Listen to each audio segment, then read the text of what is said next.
Assalamu alaikum wa rahmatullahi wa barakatuh, mon frère, ma sœur. Avant même que tes yeux ne se posent sur la lumière du matin, il y a quelque chose qui se passe dans ton âme. Une sensation subtile, un souffle intérieur, comme si ton cœur se souvenait d'une vérité que ton esprit oublie parfois. Chaque jour est un cadeau, mais le lundi, lui, porte un parfum particulier. Ce n'est pas un simple carré du calendrier. Ce n'est pas une ligne de plus dans une semaine surchargée. Le lundi a une histoire, un poids spirituel, une profondeur que beaucoup laissent filer sans la regarder. Le prophète jeûnait ce jour-là, non pas par hasard, mais parce qu'il y trouvait une lumière, une sagesse, une bénédiction que seuls les cœurs attentifs remarquent. C'est aussi un jour où la révélation a commencé à descendre sur cette terre, brisant l'obscurité de l'ignorance pour éclairer l'humanité entière. Imagine un instant, un jour comme les autres aux yeux des hommes, mais aux yeux d'Allah. Un jour où les portes du ciel se sont ouvertes pour envoyer la guidance éternelle. Comment un tel jour pourrait-il être banal? Comment pourrait-il être vécu comme un simple retour à la routine? Aujourd'hui, j'aimerais que tu t'arrêtes avec moi. J'aimerais que tu donnes à ce lundi la place qu'il mérite dans ton cœur. Pas une place faite de stress, de précipitation ou de soupirs, mais une place faite de conscience, de lumière et d'intention. Avant d'aller plus loin, prends une seconde pour laisser un mot en commentaire. Un mot simple mais puissant. Écris « Je veux commencer ma semaine avec lumière » ou laisse un mot qui résonne en toi. Peut-être baraka, peut-être espoir, peut-être guidance. Ce n'est pas pour l'algorithme, c'est pour toi, pour poser ton intention, pour ouvrir une porte dans ton cœur. Et si cette vidéo te touche, pense à t'abonner pour ne manquer aucun rappel qui pourrait transformer ton quotidien. Tu ne sais pas, peut-être qu'un simple rappel changera la manière dont tu vivras tes prochains mois. Et n'oublie pas, quelqu'un autour de toi a besoin d'entendre ces mots. Partage cette vidéo avec lui. Une seule personne, une seule âme que tu pourrais apaiser aujourd'hui. Mon frère, ma sœur, écoute attentivement ce que je vais te dire maintenant. Reste jusqu'à la fin, parce qu'il y aura quelque chose d'unique, quelque chose que tu vas pouvoir appliquer dès demain matin. Une pratique prophétique qui peut réellement transformer tes lundis, et même ta semaine entière. Ne saute rien. Chaque mot prépare ton cœur pour ce qui vient ensuite. Le lundi est un rappel silencieux. Il te dit « Recommence avec une intention pure. Recommence avec un cœur renouvelé. Recommence avec Allah. » Même si tu as traversé des jours difficiles, même si la semaine précédente t'a laissé fatigué, même si ton cœur est lourd de pensées que personne ne connaît. Le lundi est une main tendue, une opportunité que beaucoup laissent tomber parce qu'ils ne voient pas la beauté spirituelle qu'elle contient. Quand tu te réveilles ce jour-là, tu te tiens en réalité à une porte entre la terre et le ciel, une porte entre ta fatigue et ta renaissance. Une porte entre ton passé et ce qu'Allah veut t'offrir dans les jours qui viennent. Mais pour voir cette porte, il faut ralentir. Il faut regarder avec les yeux du cœur. Il faut accepter de vivre ce lundi avec intention, et non pas avec automatisme. Les journées ordinaires façonnent le corps, mais les journées conscientes façonnent l'âme. Et le lundi peut devenir cette journée-là pour toi. Tu n'as pas besoin d'un grand discours, pas besoin d'un changement radical. Tout commence par une simple décision. Ce lundi ne sera pas comme les autres.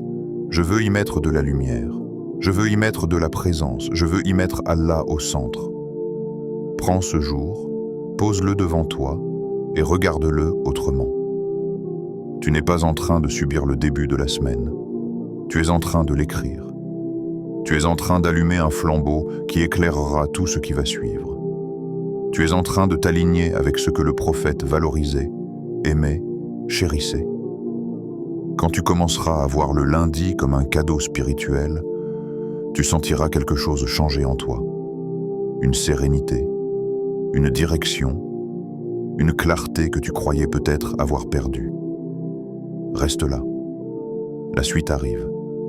Et elle pourrait changer la façon dont tu commenceras ton prochain lundi. 1. Commence ton lundi après le Fajr. Le Fajr vient de s'achever. L'air est encore froid, presque timide. Les premières lueurs de l'aube n'ont pas encore percé le voile du ciel. Et tout autour de toi, le monde semble figé dans une pause sacrée. Il y a un silence que seuls les croyants connaissent. Un silence qui n'appartient pas à la nuit, ni vraiment au jour. Un silence qui ne se manifeste qu'à cet instant précis où les anges se rassemblent pour témoigner de ta prière. Tu viens de passer tes mains sur ton visage pour clore le salam, et ton cœur, lui, n'a pas tout à fait terminé. Ne te lève pas. Ne quitte pas ce moment trop vite. Reste là, assis, ancré. Laisse ton souffle ralentir. Laisse ton cœur sentir que tu es encore dans un espace où tout est possible. Ce moment-là, peu de gens le savourent. Beaucoup se précipitent vers leurs obligations, leurs écrans, leurs routines. Mais toi, tu es encore suspendu dans une lumière invisible. La prière vient de nettoyer ton âme, comme une pluie douce qui efface les traces de la veille. Et le fait de rester assis, immobile, te permet de ressentir ce qui échappe au cœur pressé. Le monde dort encore. Les rues, les maisons, les bruits, tout est en pause. Mais ton âme, elle, vient d'être réveillée, pas par le soleil, pas par une alarme, mais par un appel céleste, celui qui t'a tiré du sommeil pour te placer devant ton Seigneur. Dans ce léger frisson d'obscurité bleutée, la frontière entre toi et le ciel est plus fine. Tes mots montent plus vite, tes pensées sont plus claires et ton cœur est plus sincère. C'est comme si Allah t'avait tiré dans un espace intérieur où tu peux enfin respirer, réfléchir, être vrai. C'est dans ce climat, dans ce calme chargé de présence que tu vas prononcer une phrase qui n'appartient à personne d'autre qu'au prophète. Une phrase qu'il a choisie, qu'il a aimée, qu'il a répétée. Une phrase qui contient toute une direction, toute une protection, tout un programme pour ton âme. Répète doucement. « Ô Allah, je te demande le bien de ce jour, sa victoire, sa lumière, sa bénédiction et sa guidance. Ne la récite pas comme on récite un texte. Ressens-la. Quand tu dis « Je te demande le bien de ce jour », tu reconnais que tu ne sais pas ce que ce jour cache. Tu admets que tu as besoin d'Allah pour en extraire ce qui est bénéfique, même si cela ne se voit pas encore. Quand tu dis « sa victoire », tu ne demandes pas un triomphe matériel. Tu demandes la victoire du cœur, celle contre les tentations, les pensées toxiques, les colères, les erreurs répétées. Tu demandes la victoire intérieure, celle qui change réellement ta vie. Quand tu dis « sa lumière », tu appelles une clarté que le soleil ne peut offrir. Une lumière intérieure, un discernement, une paix, un apaisement que les yeux ne voient pas mais que ton âme ressent comme un baume. Quand tu dis « sa bénédiction », tu demandes que les petites choses prennent une grande valeur. Que ton temps soit plus riche, que ton énergie soit plus stable, que tes actions portent plus de fruits que ce que tu aurais pu imaginer. Et quand tu dis enfin « sa guidance », tu demandes la chose la plus précieuse, le fait d'être aligné avec ce qu'Allah aime. Cette invocation, ce n'est pas un simple ensemble de mots. C'est une clé, une ouverture, un programme secret pour te protéger d'un jour que tu ne connais pas encore. C'est un bouclier invisible qui se met en place dès l'aube, avant même que les défis ne surgissent. Reste encore un instant après l'avoir prononcé. Écoute ton souffle. Observe ton cœur. Sentez comme une circulation nouvelle en toi, comme si le jour commençait déjà à écrire quelque chose de plus doux, de plus stable, de plus lumineux. Le monde dort encore, mais toi, tu viens d'ouvrir un cycle de lumière. 2. Ouvre ton cœur par la louange. Il y a des mots qui ne ressemblent à rien d'autre. Des mots qui ne sont pas faits seulement de lettres, mais de lumière. Des mots qui, lorsqu'ils sortent de ta bouche, changent la couleur de ton cœur. Et parmi ces mots, il y en a un que le croyant prononce avec une douceur particulière. Alhamdulillah. Avant de demander, avant de supplier, avant de tendre tes mains vers ce que tu espères, le prophète t'a enseigné une porte. Une porte que beaucoup ignorent, une porte simple mais immense. La louange. Alhamdulillah Rabbil Alamin. Ce n'est pas juste une phrase, c'est une proclamation. C'est un alignement intérieur. C'est une remise en ordre de ton âme avant d'ouvrir la conversation avec ton Seigneur. Quand tu dis « Alhamdulillah », tu arrêtes la course du monde pendant un instant. Tu te poses, tu recentres ton cœur. Tu te rappelles que même au milieu des difficultés, Allah est digne de louange. Et ce rappel change tout. Parce que la louange n'est pas un décor. C'est une purification. Elle nettoie la poussière que les jours déposent sur le cœur. Elle recalibre ton intention, comme si tu ajustais une boussole qui avait dévié sans que tu t'en rendes compte. Quand tu dis « Alhamdulillah », tu annonces à ton âme que tu reconnais la sagesse derrière ce qui t'arrive. Tu rappelles à ta poitrine que même ce qui te semble lourd a un sens. Tu murmures à ton cœur que tout ce que tu vis est sous le regard d'Allah, et rien n'est laissé au hasard. Le prophète a dit que toute invocation qui ne commence pas par la louange est incomplète. Pourquoi ? Parce que la louange ouvre un passage. Elle rend ton dua plus pur, plus sincère, plus stable. Elle dépose une lumière douce avant même que tu demandes quoi que ce soit. La louange te fait entrer dans la conversation avec Allah en tant que serviteur, pas en tant que consommateur. Elle te rappelle qui tu es. Elle te rappelle qui il est. Lorsque tu dis « Alhamdulillah », ton cœur descend de son agitation. Ton esprit cesse de tourner en cercle. Tes intentions se clarifient. Il est difficile de demander à Allah quand le cœur est en désordre. Mais un cœur qui commence par la louange est un cœur qui s'ouvre sans résistance. Répète-la doucement, comme un souffle, comme une reconnaissance silencieuse. Alhamdulillah, Alhamdulillah, Alhamdulillah. Laisse la phrase entrer dans toi, se poser dans ton torse, toucher des zones que l'inquiétude avait durcies, dissoudre ce que les épreuves avaient figé. La louange n'est pas une introduction, c'est une guérison. Elle te donne le courage d'avancer, la lucidité de comprendre et la douceur d'accepter. Quand le croyant loue Allah, il n'efface pas la douleur, mais il la place dans les mains de celui qui peut la transformer. Il n'efface pas ses besoins, mais il les inscrit dans un espace où ils peuvent réellement être exaucés. En commençant ton invocation par « Alhamdulillah », tu n'ouvres pas seulement une porte, tu ouvres ton cœur entièrement.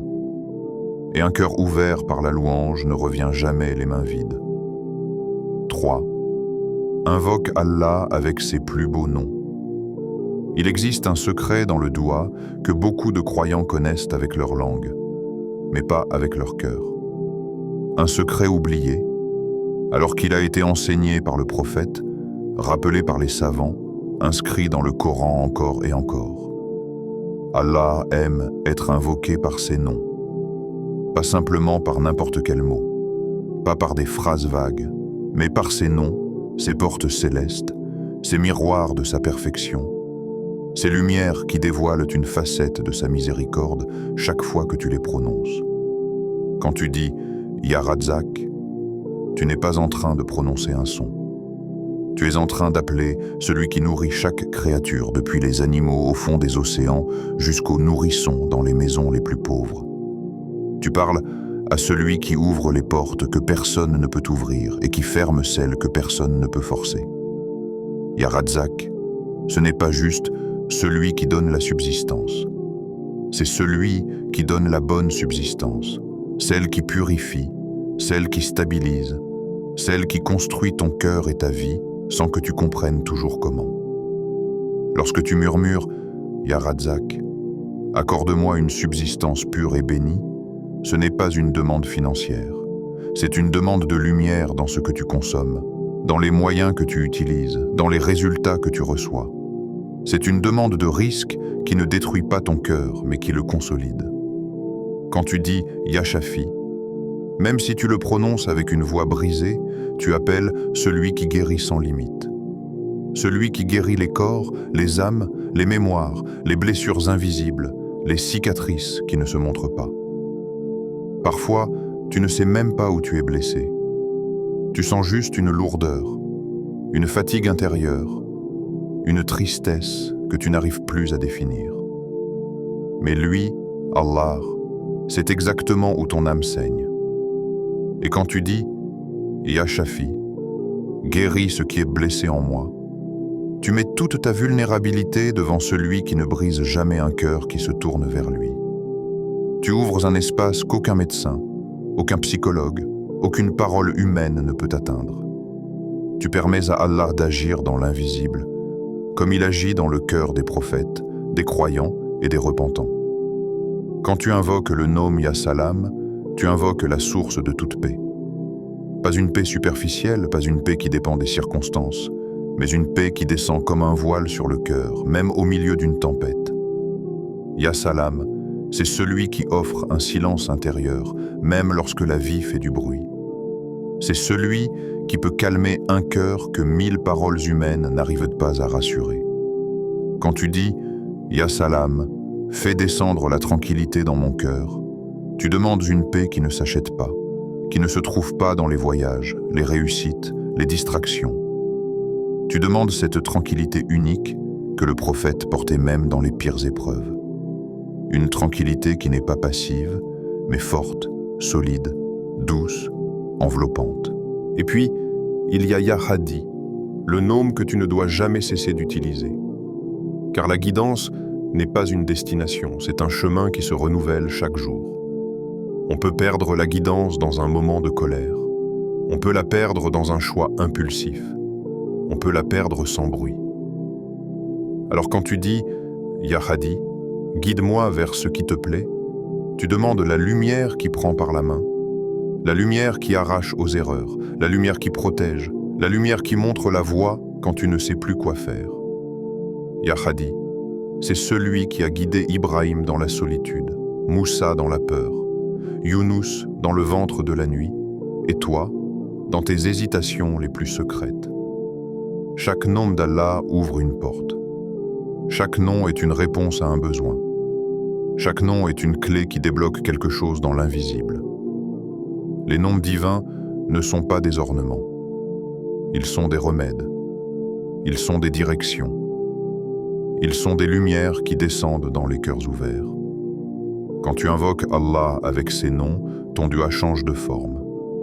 Il devient plus profond. Il devient plus sincère. Il devient plus puissant. Et surtout, il devient plus proche d'être exaucé. Car tu parles à Allah comme il veut qu'on lui parle. Tu le reconnais dans sa perfection, avant même de lui demander quoi que ce soit. Tu ne dis plus « aide-moi », mais « Ya Wali, sois mon protecteur ». Tu ne dis plus « pardonne-moi », mais « Ya Ghaffar, couvre mes fautes ».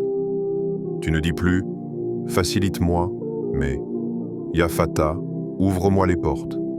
La prière n'est plus mécanique. Elle devient une rencontre, une conversation vraie, pure, connectée.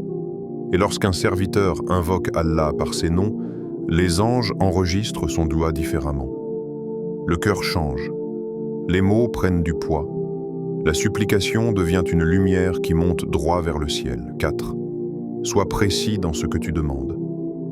Il existe une chose que beaucoup de croyants oublient dans l'invocation, la précision. Ils demandent, mais ils demandent comme quelqu'un qui n'ose pas vraiment, comme quelqu'un qui craint de déranger, comme quelqu'un qui ne croit pas totalement que sa vie peut changer. Le prophète nous a pourtant enseigné l'inverse. Allah aime que son serviteur demande avec clarté, avec précision, avec certitude. Parfois, tu dis « Ya Allah, aide-moi ». Mais aider comment? Dans quoi? Pourquoi? Jusqu'à quel point? La précaution dans la parole est louable entre humains. Mais devant Allah, c'est la sincérité que tu caches derrière la précision qui montre ta foi. Lorsque tu dis simplement « aide-moi », tu restes à la surface de ton besoin. Tu n'entres pas dans les profondeurs de ton âme. Parfois, tu ne te donnes même pas le droit d'espérer vraiment. Mais lorsque tu dis « Ya Allah, facilite-moi un travail halal où je ne te désobéirai pas », tu montres à Allah que tu sais ce dont tu as vraiment besoin. Pas seulement un revenu, mais un revenu pur, qui ne corrompt pas ton cœur ni ta famille. Quand tu dis « Ya Allah, montre-moi la meilleure issue dans cette épreuve », tu ne demandes pas seulement la sortie de la difficulté. Tu demandes la meilleure sortie, celle qui te rapproche de lui, celle qui te rend plus fort, celle qui te purifie, celle qui construit ton caractère de croyant. Quand tu dis « Ya Allah, protège mon foyer et mets-y la baraka », tu ne demandes pas seulement la sécurité. Tu demandes la paix intérieure, la douceur dans les relations, la stabilité, la joie, la lumière dans les murs, l'amour qui dure, la tranquillité du cœur. Tu demandes la baraka, et la baraka change tout. Elle agrandit ce qui est petit. Elle renforce ce qui est fragile. Elle prolonge ce qui est court. Elle met de la lumière dans ce qui est simple. Elle transforme le quotidien en acte de foi. La précision dans le dua n'est pas un manque d'humilité. C'est une déclaration de confiance. C'est dire « Ya Allah, je sais que tu peux. Je sais que tu vois. Je sais que tu entends. Je sais que rien n'est trop grand ni trop précis pour toi. » Quand tu précises, tu montres que tu crois réellement que ta vie peut changer. Tu montres que tu espères vraiment. Tu montres que tu sais que ton Seigneur est capable de transformer ce que tu ne comprends même pas encore. La précision fait descendre le dua de la tête au cœur.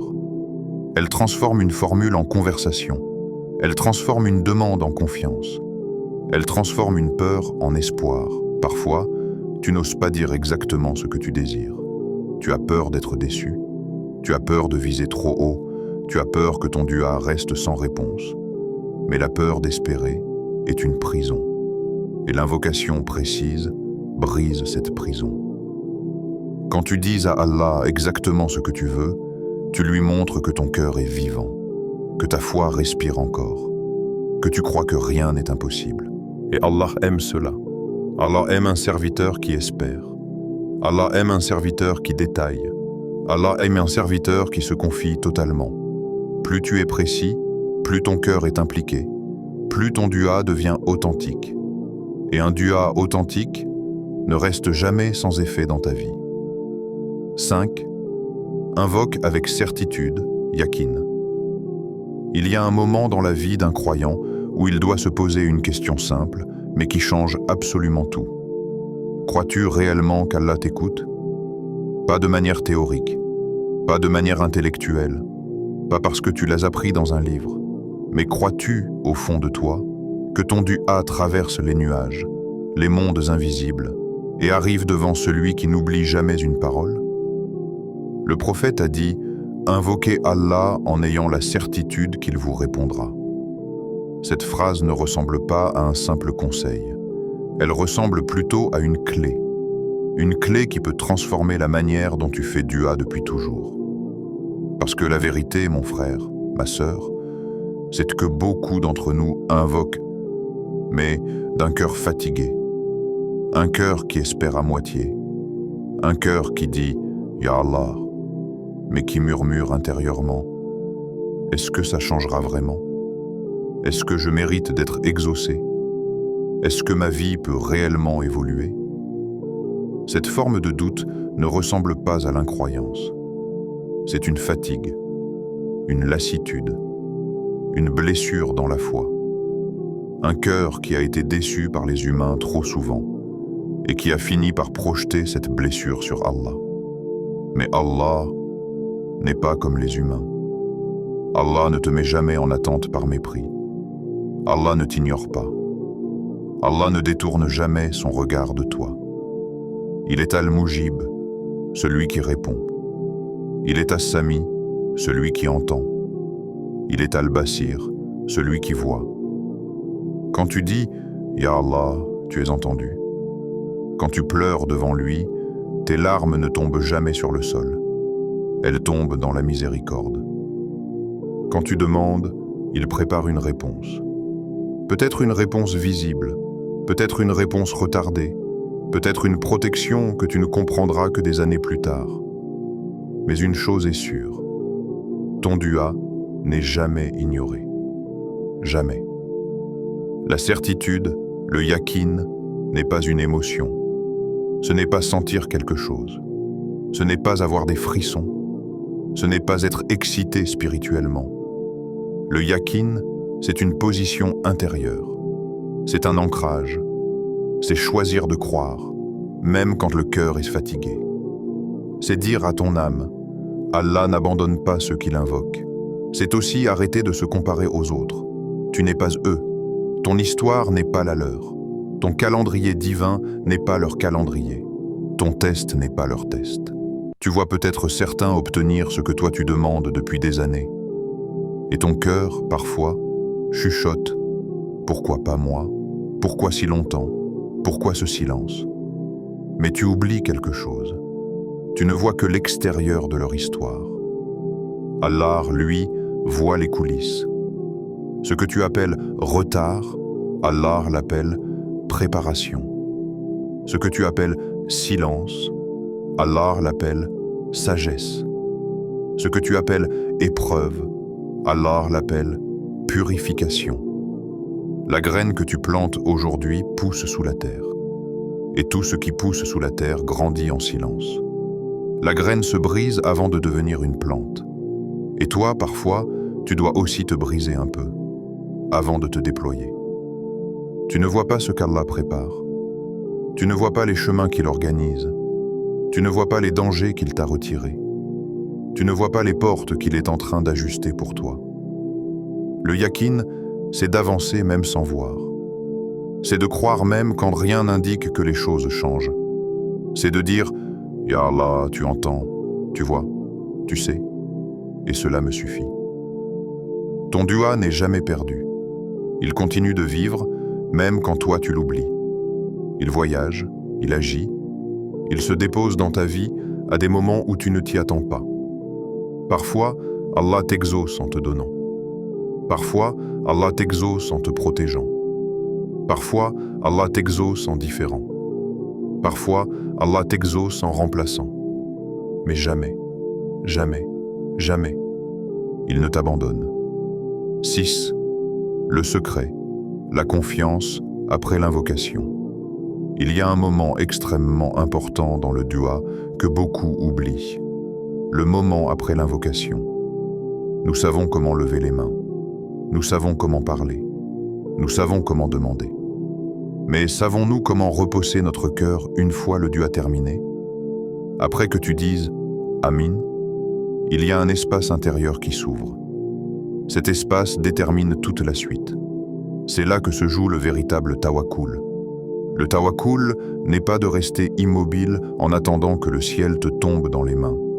Le tawakkul n'est pas de t'asseoir et de te dire « Allah fera ». Le tawakkul n'est pas de confondre la confiance avec la paresse. Le tawakkul, c'est ce moment très précis où tu dis intérieurement « Ya Allah, j'ai fait ma part. Je te confie ce que je ne peux pas contrôler. Et maintenant, j'avance ». Le croyant qui a du tawakkul ne se fiche pas. Il continue d'avancer, mais avec un cœur paisible.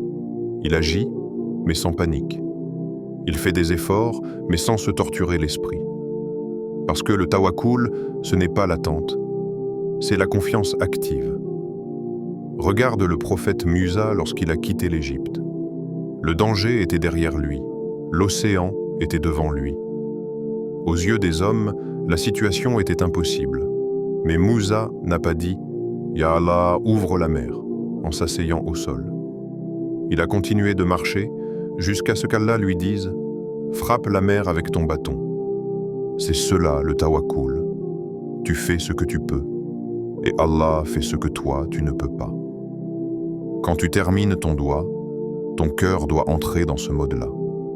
Un mode où tu n'essaies plus de tout contrôler. Un mode où tu cesses de te tourmenter. Un mode où tu transformes la peur en confiance. Cela ne veut pas dire que le décor de ta vie change immédiatement. Cela veut dire que ton attitude change. Et quand ton attitude change, Allah change ton état. Et quand ton état change, Allah change ton destin. Après l'invocation, laisse ton cœur se reposer. Tu n'as plus besoin de rejouer 1000 fois la scène dans ta tête. Tu n'as plus besoin d'imaginer des scénarios. Tu n'as plus besoin d'anticiper des catastrophes. Tu as confié ta demande. Tu l'as placée entre les mains d'Allah. Tu l'as déposée chez celui qui ne trahit pas. Tu l'as confiée à celui qui prend soin de toi mieux que toi-même. Alors avance. Avance avec un cœur plus léger. Avance avec plus de calme. Avance avec plus de douceur envers toi-même. Avance avec cette idée simple et profonde. Ce que je ne peux pas régler, Allah le règle. Ce que je ne peux pas comprendre, Allah le comprend. Ce que je ne peux pas tenir, Allah le porte. Si tu veux connaître la tranquillité, ne regarde pas ce que tu ne contrôles pas. Regarde ce que tu peux faire aujourd'hui et laisse Allah s'occuper du reste. Le tawakkul, c'est aussi accepter que la réponse arrive au bon moment. Parfois, le délai te semble long, mais tu ignores ce qu'Allah met en place dans ton absence. Chaque fois que tu dis « Amin », un ange répète ce mot pour toi. Chaque fois que tu fais confiance, Allah t'ouvre une porte, même si tu ne la vois pas encore. Chaque fois que tu poses ton cœur entre ses mains, tu gagnes une force que tu n'aurais jamais trouvée seule. Avance, continue, respire, confie, refais dua, travaille, espère, et regarde comment Allah transformera ton chemin. 7. Une histoire qui nous rappelle la force du doigt. Imagine une ruelle tranquille, juste avant le lever du soleil. Les lampadaires hier diffusent encore une lumière jaunâtre et les fenêtres sont fermées, les rideaux tirés. Le monde dort profondément. Mais quelque part, dans une maison simple, presque oubliée par les passants, une lumière s'allume. À l'intérieur, une femme se lève avec lenteur. Une femme que personne ne connaît vraiment. Elle ne publie rien, elle ne raconte rien, elle ne se vante de rien. Elle porte sur ses épaules le poids de ses responsabilités, de ses peurs, de ses inquiétudes. Et pourtant, elle continue de marcher. Ses mains sont tremblantes, non pas de faiblesse, mais d'épuisement. Elle se dirige vers la salle de prière qu'elle a improvisée dans un coin de sa maison. Un simple tapis, quelques versets accrochés sur le mur, une atmosphère douce qui sent le calme. Elle fait ses ablutions avec une eau fraîche qui réveille son cœur. Chaque goutte qui glisse sur son visage emporte une part de ce qui l'a blessée. Elle se tient ensuite devant Allah, seule, complètement seule. Mais pas vraiment, car le monde invisible écoute. Elle accomplit le fajr avec une lenteur presque irréelle, comme si chaque mouvement était une conversation, comme si chaque prosternation était une façon de dire « Ya Allah, je suis encore là, même si tout est difficile, je suis encore là ». Quand elle termine, elle reste assise. Elle n'a pas la force de lire de longues pages, elle n'a pas la force de faire de grandes invocations.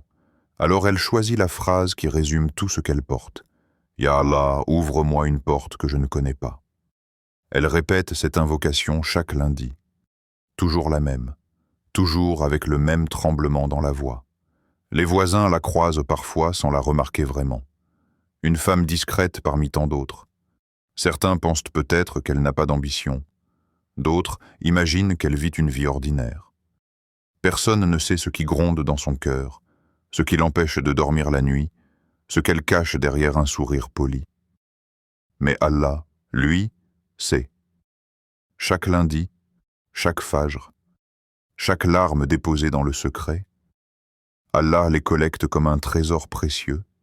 Rien ne se perd, rien ne s'efface, rien n'est insignifiant. Pendant que les gens pensent qu'elle vit une vie immobile, elle construit un lien invisible avec son Seigneur.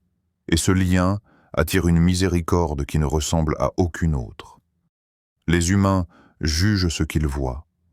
Allah répond à ce qu'ils ne voient pas. Elle ne s'en rend pas compte, mais à chaque fois qu'elle murmure cette phrase, le ciel se déplace légèrement pour elle.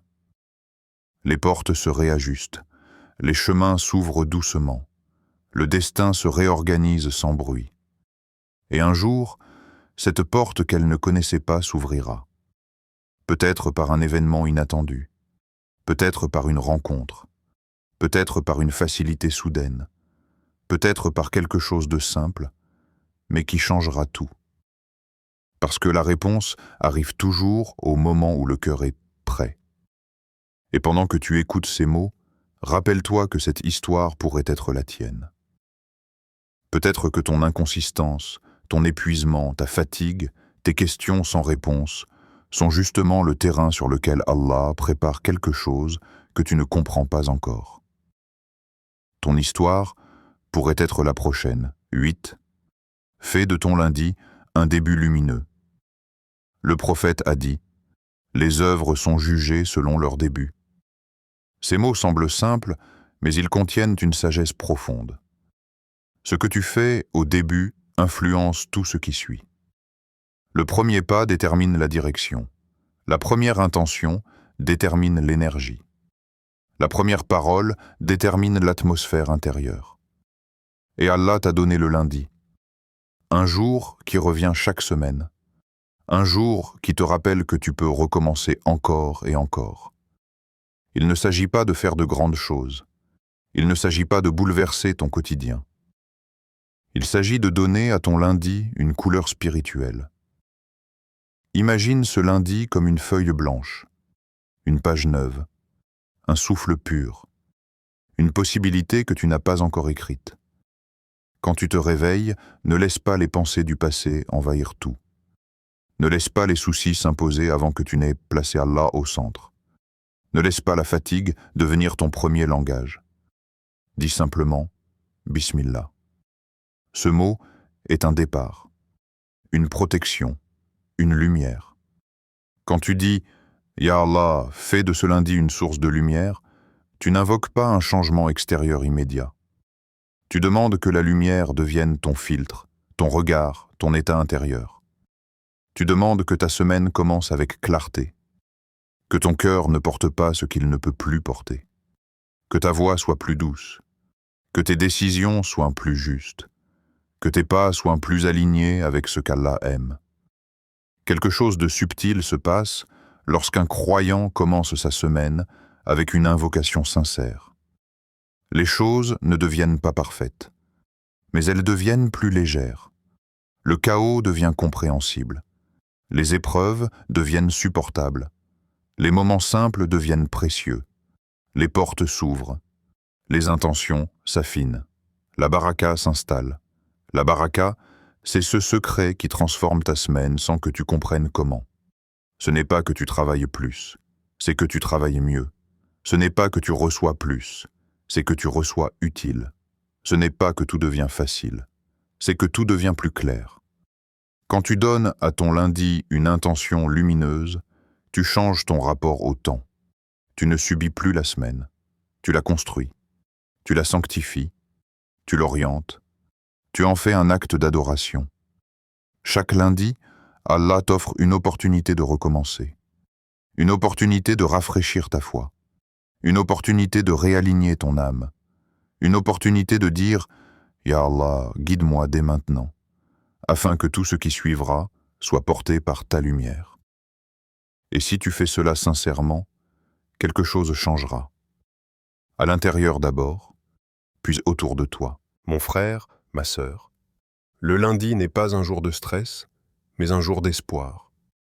C'est une nouvelle semaine qui commence. Un moment parfait pour se réorienter vers Allah. Beaucoup d'entre nous peuvent voir ce jour comme un défi, une montagne de responsabilités à gravir. Mais sache que pour celui qui cherche la proximité d'Allah, ce lundi peut être un moment de bénédiction. Il est rempli de possibilités et de portes ouvertes par la miséricorde d'Allah. Des portes que tu ne vois peut-être pas encore, mais qu'il a déjà préparé pour toi. Après le Fajr, prends quelques minutes pour renouer avec ton Créateur. Profite de ce moment de tranquillité, lorsque le monde dort encore, pour t'adresser à Allah avec sincérité et humilité. Loue-le, rappelle-toi de ses magnifiques noms, invoque-le avec certitude, car il répond toujours à ceux qui l'appellent. Demande-lui ce dont tu as besoin, mais surtout, demande-lui la guidance pour ta semaine. Il se peut que ce lundi ne ressemble à aucun autre, qu'il marque le début d'une transformation douce mais profonde dans ta vie. Alors, commence cette journée avec la foi qu'Allah est là pour toi, prête à ouvrir des chemins que tu n'as même pas imaginés.